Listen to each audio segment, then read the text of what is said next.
Voilà, la semaine dernière, on a parlé du péché et que le péché nous sépare de Dieu, que notre problème, voilà, c'est que le salaire du péché, c'est la mort, et c'est ce qui nous sépare de Dieu et que la solution, à notre problème, c'est la croix de Jésus. C'est ce que Jésus a fait sur la croix pour nous sauver. Heu et on va lire pas mal d'écritures ce soir, mais surtout, on va lire le récit, un des récits de la croix dans l'évangile de Matthieu. Mais d'abord, un passage qui résume en fait ce principe. En Éphésiens 2, versets 4 à 5, on lit « Mais Dieu est riche en compassion, à cause du grand amour dont il nous a aimés, nous qui étions morts en raison de nos fautes, il nous a rendus à la vie avec Christ. C'est par grâce que vous êtes sauvés. » Et voilà, Paul, il résume bien ce principe que voilà, on est mort à cause de nos péchés, on est mort spirituellement, mais Jésus, par son sacrifice sur la croix, va nous redonner la vie et la vie éternelle. Et en fait, on n'est pas sauvé par nos œuvres, mais on est sauvé par la grâce de Dieu. Euh, et là, ce qu'on va voir maintenant, c'est un passage en Actes chapitre 2. Alors, pour situer le contexte, c'est au moment de la Pentecôte. Pierre va faire un prêche, son premier gros prêche. La Pentecôte, c'était donc 50 jours après la Pâque, donc 50 jours après la résurrection de Jésus. Sachant que Jésus a passé 40 jours, selon Acte 1, avec ses disciples après la résurrection. Ça fait à peu près 10 jours qu'il est monté au ciel et que les disciples se sont retrouvés un peu tout seuls à prier ensemble. On lit ça dans Acte chapitre 1. Et puis, c'est le moment de la Pentecôte. Donc, il y a des Juifs venus de toutes les nations, de toutes les langues, qui se retrouvent à Jérusalem. Donc, il y a des foules immenses. Et c'est là que Pierre va faire son premier discours, et puis avec tous les autres apôtres, devant des centaines et des milliers de personnes. Et c'est là qu'on voit la conversion des premiers chrétiens. C'est là qu'on voit les 3000 premiers baptêmes. Donc c'est un moment historique dans l'histoire de l'Église. C'est vraiment le début de l'Église. Et on voit vraiment la racine, le départ de l'Église et de ce que nous sommes aujourd'hui. Et en acte 2, vous pourrez lire tout le chapitre. Je vous encourage à le faire. Mais il finit son discours au verset 36 en disant que toute la maison d'Israël, donc que tous les Juifs, sachent donc avec certitude que Dieu a fait Seigneur et Christ ce Jésus que vous avez crucifié. Après avoir entendu cela, ils eurent le cœur vivement touché. Ils dirent à Pierre et aux autres apôtres, frères, que ferons-nous? Et en fait, il faut savoir que les gens qui étaient présents à la Pentecôte n'étaient pas forcément présents à Pâques. Certains l'étaient, d'autres ne l'étaient pas. Mais Pierre, il annonce clairement, voilà, vous avez crucifié Jésus. Et bien sûr, il y a tout le discours qui précède. Mais il y a un certain nombre de personnes qui ont le cœur vivement touché et ils demandent qu'est-ce qu'on doit faire. Et c'est là que Pierre va leur dire que chacun de vous se repente, soit baptisé pour le pardon de vos péchés, etc. Et on verra ça la prochaine fois. Euh, mais le discours, il est vraiment sur la croix de Jésus, sur ce que Jésus a fait pendant cette crucifixion. Et on va lire un autre passage en Romains 5, versets 6 à 8, où on lit « Car lorsque nous étions encore sans force, Christ au temps marqué est mort pour des impies. À peine mourrait-on pour un juste. Quelqu'un peut-être aurait le courage de mourir pour un homme qui est bon, mais en ceci Dieu prouve son amour envers nous. Lorsque nous étions encore pécheurs, Christ est mort pour nous. » Et en fait, la croix de Jésus montre son amour inconditionnel, que alors qu'on était ses ennemis, alors qu'on ne s'intéressait pas à lui, alors que voilà, on était dans notre vie, dans nos péchés, etc. Ben, Jésus, il a donné sa vie pour nous. Euh, et on va voir que sur la croix, en fait, il donne sa vie à tout le monde, alors que les gens l'insultent, alors que les gens l'abandonnent, etc., etc. Mais la croix de Jésus, c'est là où Dieu prouve son amour envers nous. Euh, et on va lire donc le récit. Alors, on ne va pas lire tout le récit. Et comme vous savez, il y a 4 évangiles. Et en fait, les 4 récits sont complémentaires. Donc, on peut lire l'ensemble dans la fusion chronologique que j'avais faite, où on a tout le récit complet. Mais là, on va juste lire quelques passages du récit selon l'évangile de Matthieu, en Matthieu 26 et 27. Euh, mais dans ce récit, on va voir les souffrances émotionnelles de Jésus, on va voir ses souffrances physiques et puis ses souffrances spirituelles. Euh, donc, si vous avez une Bible, vous pouvez prendre Matthieu 26, mais sinon, j'ai mis les Écritures sur la présentation. Alors non, j'ai pas mis les Écritures sur la présentation, excusez-moi, j'ai mis les références. Voilà, mais moi, je vais les lire. Euh, et donc, ça commence en Matthieu 26, verset 1 à 4, où on lit, voilà, lorsque Jésus il finit de donner toutes ses instructions, il dit à ses disciples, vous savez que la Pâque a lieu dans 2 jours et que le Fils de l'homme sera arrêté pour être crucifié. Alors les chefs des prêtres et les anciens du peuple se réunirent dans la cour du grand prêtre, appelé Caïphe, et ils décidèrent d'arrêter Jésus par ruse et de le faire mourir. Donc là, Jésus, il est arrivé à Jérusalem pour la fête de Pâques. Donc ça, c'est 50 jours avant la Pentecôte. On avait lu Acte 2, mais on est donc là maintenant à Pâques. Il est arrivé à Jérusalem, il a enseigné dans le temple, etc. Et on apprend que les chefs des prêtres se sont maintenant décidés de l'arrêter et de le faire mourir d'une manière ou d'une autre. Et bien sûr, on voit la jalousie des chefs religieux, etc. Mais ça commence comme ça. Ensuite, au verset 14, un peu plus loin, on lit alors l'un des 12, appelé Judas l'Iscariote, alla vers les chefs des prêtres et dit, que voulez-vous me donner pour que je vous livre Jésus? Ils lui payèrent 30 pièces d'argent. Dès ce moment, il se mit à chercher une occasion favorable pour trahir Jésus. Euh, et on ne connaît pas toute la psychologie de Judas, mais Judas était un apôtre. Et en fait, quand Jésus, lors du dernier repas, dit l'un de vous va me trahir, les apôtres se regardent, ils disent mais ça va être qui? Ils ne savaient pas que c'était Judas. Donc il n'y avait pas du tout, on ne pouvait pas dire ah bah ouais, c'est Judas. Non, non. Il avait une relation avec Judas comme il avait une relation avec Pierre, avec Jean, il avait une amitié avec lui, il n'y avait aucune différence. Et donc Judas, aujourd'hui, on utilise ce terme un peu, ouais, t'es un Judas et t'es le traître et tout ça, mais au moment de l'arrestation, au moment de la Pâque, les apôtres, ils ne pouvaient pas dire ah ben non, parce que Jésus, il avait une amitié pareille avec Judas. Euh, mais Judas, dans son cœur, il avait un amour plus important pour l'argent que pour Jésus. Et c'est parfois une question qu'on peut se poser, c'est est-ce que parfois moi j'aime plus l'argent que Jésus? C'est en tout cas une question importante à se poser. Euh, donc Judas va trahir Jésus et puis euh, Judas part donc euh, pour le trahir et les apôtres se retrouvent ensemble pour ce fameux, d'abord le moment où Jésus dit l'un de vous va me trahir, mais ensuite au verset 26, il y a le fameux repas et qui dure très longtemps d'ailleurs, où il y a beaucoup de choses qui se passent. Mais on va juste lire le passage en versets 26 à 28. Pendant qu'il mangeait, Jésus prit du pain et prononça la prière de bénédiction. Puis il le rompit et le donna aux disciples en disant, prenez, mangez, ceci est mon corps.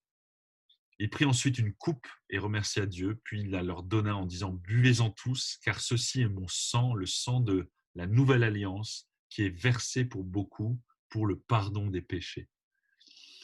Et donc Jésus, il annonce au travers de ce repas que il va donner son sang pour le pardon des péchés.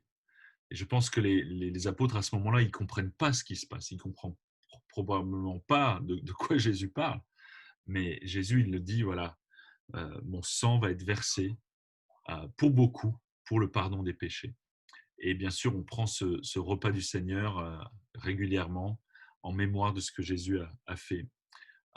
Le repas continue, il y aura beaucoup de discussions, on voit ça dans l'évangile de Jean, Jean 13, 14, 15, 16, 17, hein, bref, c'est à ce moment-là que Jésus leur dit beaucoup de choses. Mais à la fin du repas, il part à Gethsémané, et on le retrouve à ce moment-là avec ses disciples, et c'est là qu'il sait qu'il va être arrêté. Et on lit au verset 36 à 39, là-dessus, Jésus se rendit avec eux dans un endroit appelé Gethsémané, et il dit aux disciples, asseyez-vous ici pendant que je m'éloignerai pour prier. » Il prit avec lui Pierre et les deux fils de Zébédée, et il commença à être saisi de tristesse et d'angoisse. Il leur dit alors, « Mon âme est triste à en mourir. Restez ici, éveillés avec moi. » Puis il avança de quelques pas, se jeta le visage contre terre et fit cette prière. « Mon Père, si cela est possible, que cette coupe s'éloigne de moi. Toutefois, non pas ce que je veux, mais ce que tu veux. » Là, Jésus, bien sûr, il sait ce qui va lui arriver. Il demande à ses amis les plus proches de prier avec lui.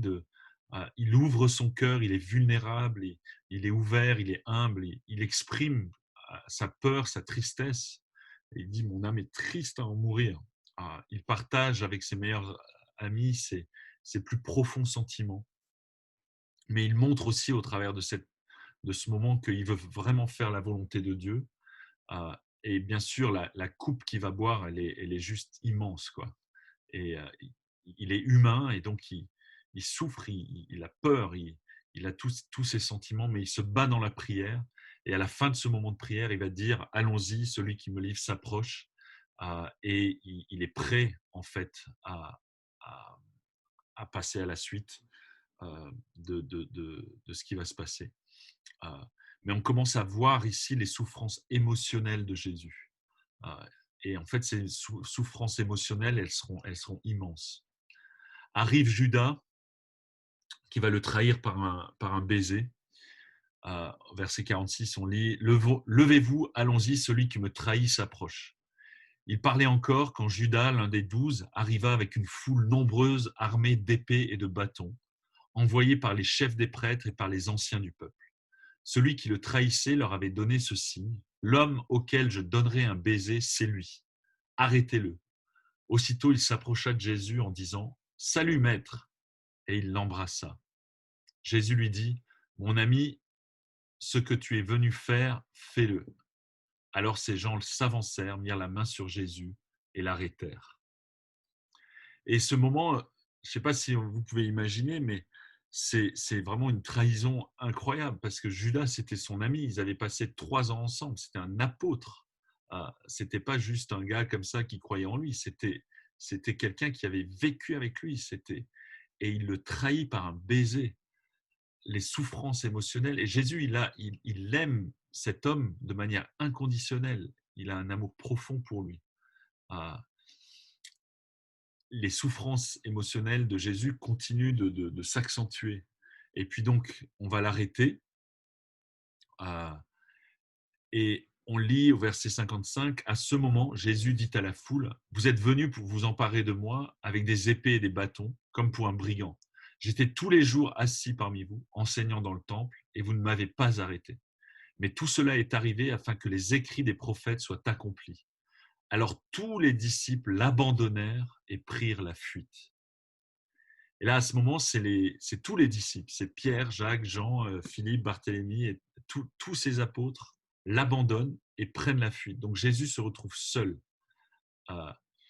Et les souffrances émotionnelles continuent. Imaginez-vous être abandonné par vos meilleurs amis et après par tous vos amis. Donc maintenant, il va se retrouver seul avec les pharisiens, les chefs des Juifs, et puis après avec les Romains. Donc là, il est arrêté, et puis il va être amené au Sanhédrin. Au verset 59, voilà, on lit, « Les chefs des prêtres et tout le Sanhédrin cherchaient un faux témoignage contre Jésus afin de le faire mourir. Le grand prêtre lui dit, « Je t'adjure par le Dieu vivant de nous dire si tu es le Messie, le Fils de Dieu. » Jésus lui répondit, « Tu le dis, de plus, je vous le déclare, vous verrez désormais le Fils de l'homme assis à la droite du Tout-Puissant et venant sur les nuées du ciel. » Alors le grand prêtre déchira ses vêtements en disant, « Il a blasphémé, qu'avons-nous encore besoin de témoins? Venez, vous venez d'entendre son blasphème. Qu'en pensez-vous » Ils répondirent, « Il mérite la mort. » Et là, il y a la foule qui crie, il y a le grand prêtre qui se met en colère, etc. Et il commence à dire que Jésus mérite la mort, sans vérifier s'il dit la vérité. Il n'y aura pas de vrai procès de Jésus. Mais après, ça commence à chauffer, et puis on va commencer à le gifler, à lui donner des coups. verset 67, là-dessus, ils lui crachèrent au visage et le frappèrent à coups de poing. Certains lui donnaient des gifles en disant « Christ, prophétise-nous qui t'a frappé ». Et là, ça commence les souffrances physiques, le crachat, les coups de poing, les gifles. Et on doit toujours se rappeler, mais pourquoi Jésus a accepté ces souffrances? Pourquoi à tout moment, il aurait pu dire stop? À tout moment, il aurait pu arrêter. Mais il a fait ça parce qu'il nous aime, parce qu'il sait qu'il doit aller jusqu'au bout de cette crucifixion pour prendre nos péchés sur lui, pour que son sang coule, et on verra ça plus tard. Et c'est parce qu'il m'aime, parce qu'il nous aime chacun d'entre nous. Il va jusqu'au bout. En tout cas, les souffrances physiques de Jésus, elles vont être de plus en plus intenses. Et ici, ça commence par des coups et des gifles. Je ne sais pas si vous avez déjà pris des coups, des gifles, des crachats. C'est hyper humiliant.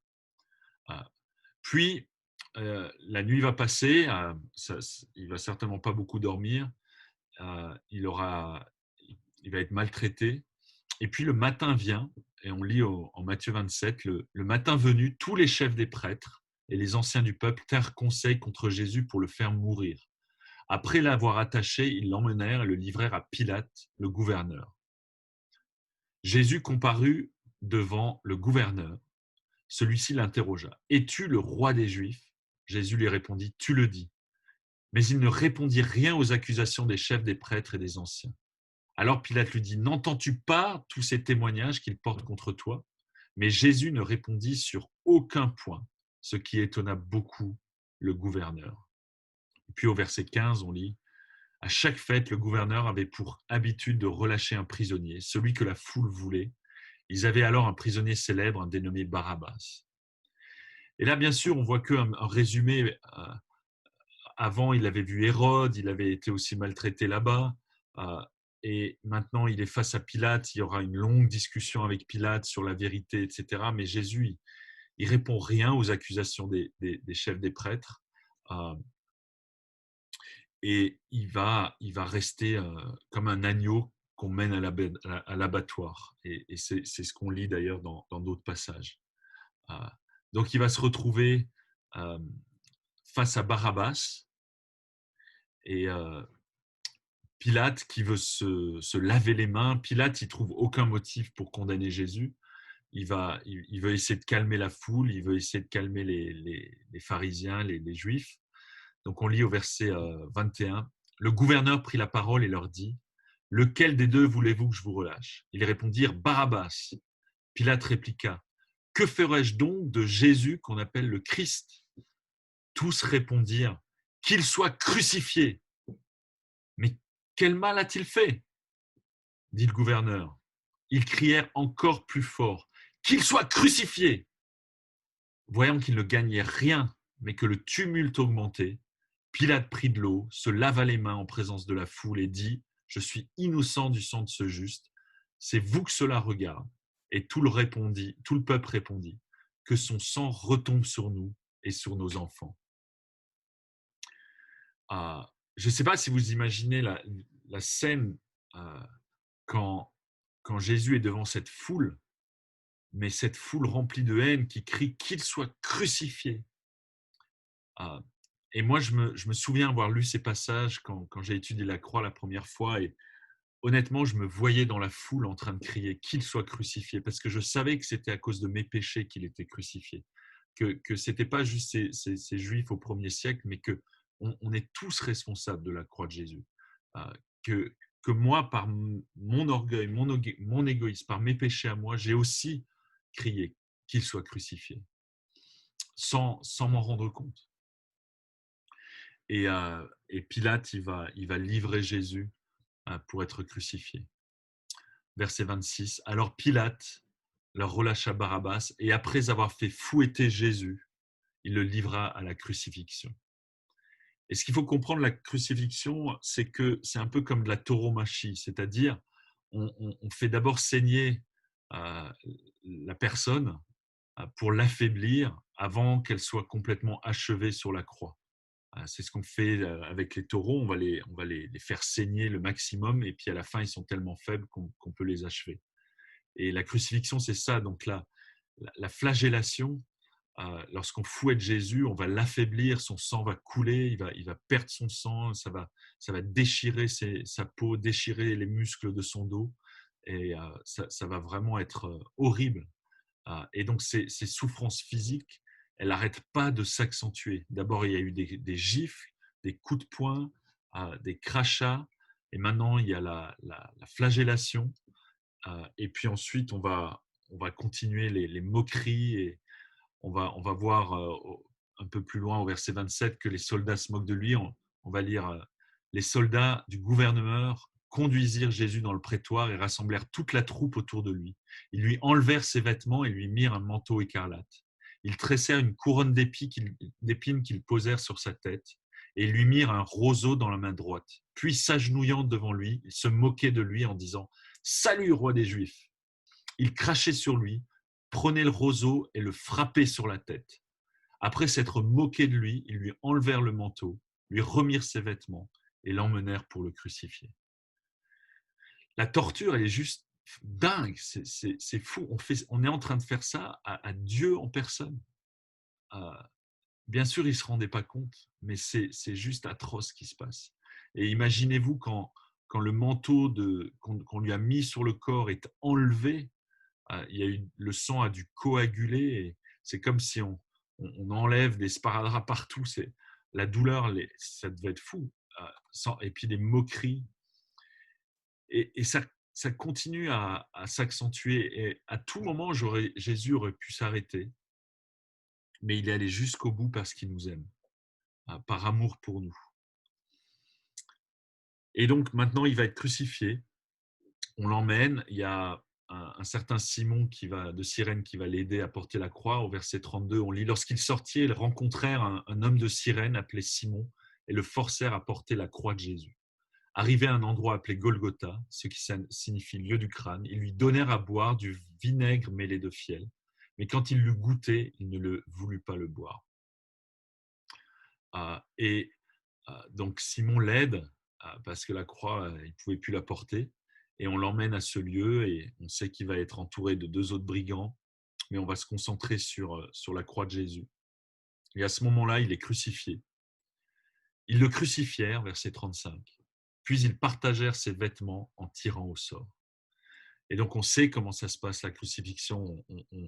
On cloue les bras, les jambes, on enfonce dans les avant-bras ou la main et les pieds pour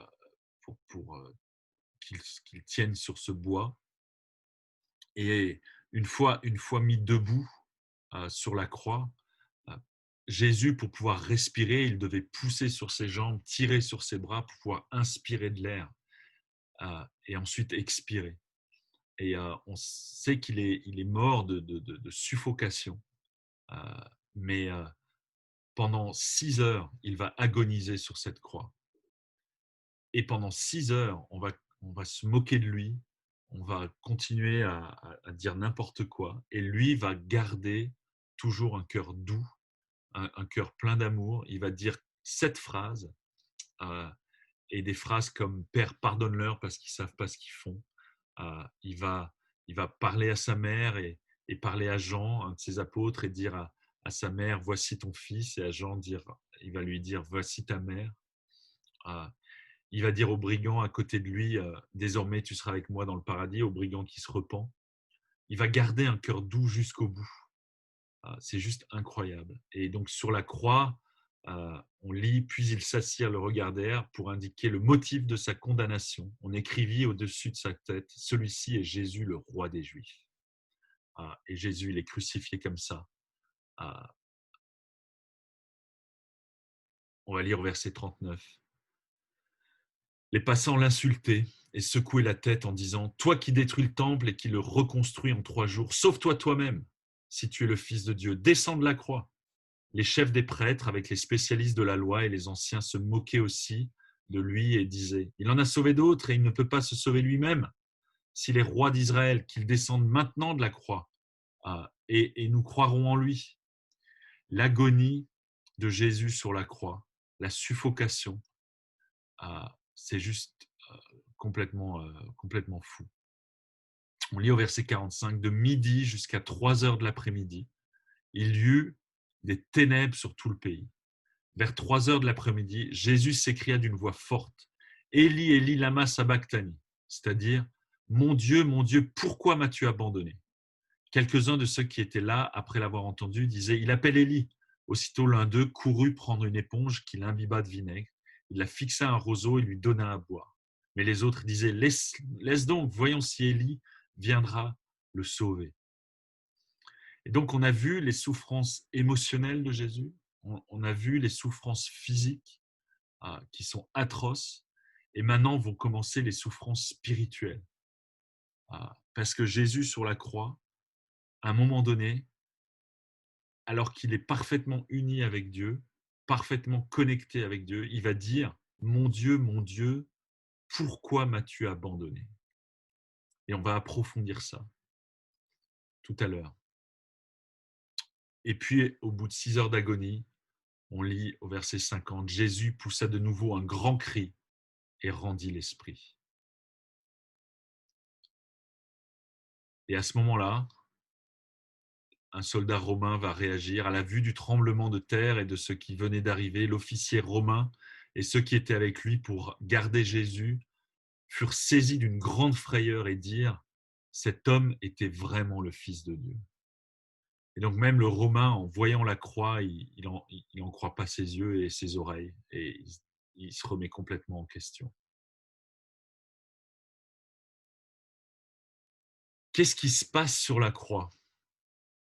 Qu'est-ce que Jésus a fait à ce moment-là? Et on se rappelle de la dernière étude sur le péché, que le péché nous sépare de Dieu. Et à un moment donné, sur la croix, Jésus va crier « mon Dieu, pourquoi m'as-tu abandonné ?» Et en fait, l'apôtre Pierre, il explique, et ce n'est pas le seul, on va lire pas mal de passages, mais il explique ce qui se passe sur la croix d'un point de vue spirituel. Et on va lire en 1 Pierre chapitre 2, versets 21 et 25, où il explique, voilà, Christ aussi a souffert pour nous, vous laissant un exemple afin que vous suiviez ses traces. Lui qui n'a pas commis de péché et dans la bouche duquel on n'a pas trouvé de tromperie, lui qui insultait ne rendait pas l'insulte, maltraité ne faisait pas de menace, mais s'en remettait à celui qui juge justement. Lui qui a lui-même porté nos péchés dans son corps à la croix, afin que, libérés du péché, nous vivions pour la justice. C'est par ces blessures que vous avez été guéris. Vous étiez en effet comme des brebis égarées, mais maintenant, vous êtes retournés vers le berger et le protecteur de votre âme. Et en fait, Pierre, il explique très précisément que Jésus, il a porté nos péchés en son corps à la croix. Ce qui me sépare de Dieu, mes péchés, Jésus les a pris sur lui. Et c'est lui-même qui a été séparé de Dieu à ma place pour que moi je sois réconcilié avec Dieu. Il a pris mes péchés sur lui. Il a souillé son âme avec nos péchés. Et il a pris la condamnation qui nous était destinée sur lui-même. Il a littéralement dit, moi je vais aller en enfer à ta place. Je t'aime tellement que je prends ça sur moi parce que moi je veux que tu sois sauvé. Et ce n'est pas juste Pierre qui va dire ça, c'est tous les apôtres. Et Pierre, il cite ici un passage en Ésaïe 53, une de ces plus grandes prophéties qu'on voit dans l'Ancien Testament, et on va la lire parce qu'elle est tellement incroyable, écrit 750 ans avant Jésus. On va prendre le temps de la lire, de lire ce passage. Il, c'est Jésus, a grandi devant lui, devant Dieu, comme une jeune plante, comme un rejeton qui sort d'une terre toute sèche. Il, Jésus, n'avait ni beauté ni splendeur propre à attirer nos regards, et son aspect n'avait rien pour nous plaire. Méprisé et délaissé par les hommes, homme de douleur habitué à la souffrance, il était pareil à celui face auquel on détourne la tête. Nous l'avons méprisé, mais nous n'avons fait aucun cas de lui. Pourtant, ce sont nos souffrances qu'il a portées, c'est de nos douleurs qu'il s'est chargé. Et nous l'avons considéré comme puni, frappé par Dieu et humilié. Mais lui, il était blessé à cause de nos transgressions, brisé à cause de nos fautes. La punition qui nous donne la paix est tombée sur lui. Et c'est par ses blessures que nous sommes guéris. Nous étions tous comme des brebis égarées, chacun suivait sa propre voie. Et l'Éternel a fait retomber sur lui, sur Jésus, nos fautes à tous. Il a été maltraité, il s'est humilié et n'a pas ouvert la bouche. Pareil, un agneau qu'on mène à l'abattoir, à une brebis muette devant ceux qui l'attendent, il n'a pas ouvert la bouche. Et cette prophétie, elle est juste incroyable parce que ça révèle, ça montre tout le récit de la croix et notre attitude. Moi, j'étais comme ça. Je méprisais Jésus, j'en avais rien à faire avant de le connaître. Je me moquais de lui et tellement de gens le méprisent et se moquent de lui. Et pourtant, il a quand même fait ça pour chaque personne. Il a été brisé à cause de nos fautes. La punition qui nous donne la paix est tombée sur lui.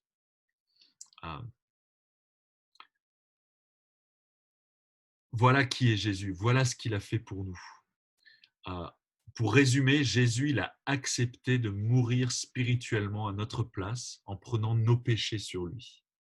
Et il y a beaucoup de passages qui le disent. On va juste en lire quelques-uns vite fait, qui montrent ce que Jésus a fait pour nous. Paul aux Galates, il dit « Il s'est donné lui-même pour nos péchés, afin de nous arracher à l'actuel monde mauvais, conformément à la volonté de notre Dieu et Père. » Aussi en Galates, il dit « Christ nous a rachetés de la malédiction de la loi en devenant malédiction pour nous. » Aux Colossiens, Paul va dire « Dieu a voulu par Christ tout réconcilier avec lui-même, aussi bien ce qui est sur la terre que ce qui est dans le ciel, en faisant la paix à travers lui par son sang versé sur la croix. » On va lire encore 3-4 autres passages.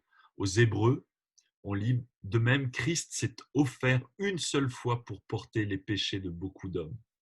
Puis il apparaîtra une seconde fois sans rapport avec le péché à ceux qui l'attendent pour leur salut. » Pierre, il va dire « Christ a souffert, et ce, une fois pour toutes, pour les péchés.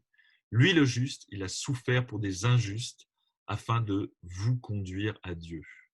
Il a souffert une mort humaine, mais il a été rendu à la vie par l'Esprit. » Jean, l'apôtre Jean, il va dire il est lui-même la victime expiatoire pour nos péchés, et non seulement pour les nôtres, mais aussi pour ceux du monde entier. Et puis en Apocalypse, on va lire de la part de Jésus-Christ, le témoin fidèle, promené d'entre les morts, et le chef des rois de la terre, à celui qui nous aime, qui nous a lavés de nos péchés par son sang. En fait, Jésus, voilà ce qu'il a fait sur la croix. Il a pris nos péchés sur lui, et nous, on n'a rien à faire. On est graciés, on est pardonnés. À tous ceux qui acceptent la croix, tous ceux qui acceptent ce salut qui nous est offert, ben on est juste pardonnés. C'est juste fou. Ça nous dépasse en fait.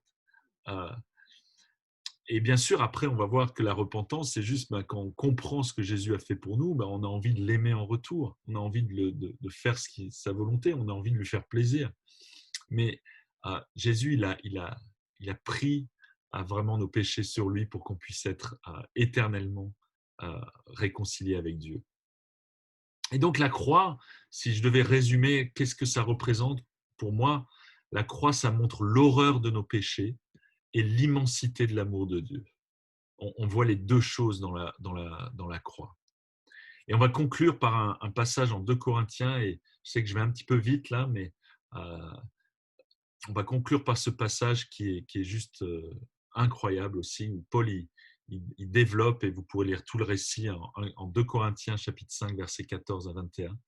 Mais Paul, il avait saisi la croix, et il dit c'est que l'amour de Christ nous presse, nous touche profondément. Comme on a vu en acte 2, ces gens qui eurent le cœur vivement touché. Et en fait, un chrétien, c'est quelqu'un qui est saisi par l'amour de Christ, qui a compris le message de la croix et qui a juste envie de répondre à cet amour par de l'amour. Plus loin, il va dire, voilà, si quelqu'un est en Christ, il est une nouvelle créature. Les choses anciennes sont passées. Voici, toutes choses sont devenues nouvelles. Quand on a compris la croix, le monde, notre façon de voir le monde change. On ne voit plus le monde de la même manière. Et on est des nouvelles créatures, on est transformés. Et on continue d'être transformés.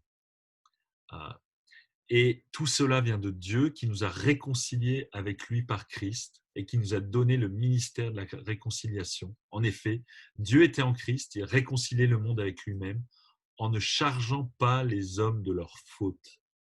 C'est ça qui est fou. C'est que Dieu veut nous pardonner complètement et nous réconcilier complètement par Christ. Et puis, il va finir par voilà, dire, celui qui n'a pas connu le péché, il l'a fait devenir péché pour nous, afin qu'en lui, nous devenions justice de Dieu.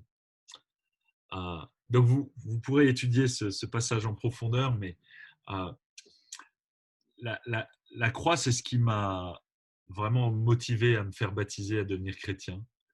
Quand j'ai compris ce que Jésus a fait pour moi, euh, ben, il y avait pas d'alternative, quoi. C'est évidemment, il m'a tellement aimé, il a pris mes péchés sur lui, il m'a pardonné, il m'a sauvé, il m'a donné un nouveau départ. Waouh, c'est fou, quoi. Et évidemment, j'ai juste envie de l'aimer en retour et voilà, de répondre à son amour par de l'amour. Euh, donc voilà la croix. On étudiera la suite parce que la réponse à la croix, c'est comment accepter la croix, c'est par la repentance et le baptême. Euh, mais j'espère que ce soir, on aura été touché, motivé, inspiré par ce que Jésus a fait pour nous. Et on a jamais, euh, on n'arrive jamais à aller assez en profondeur dans la compréhension de ce que Christ a fait pour nous.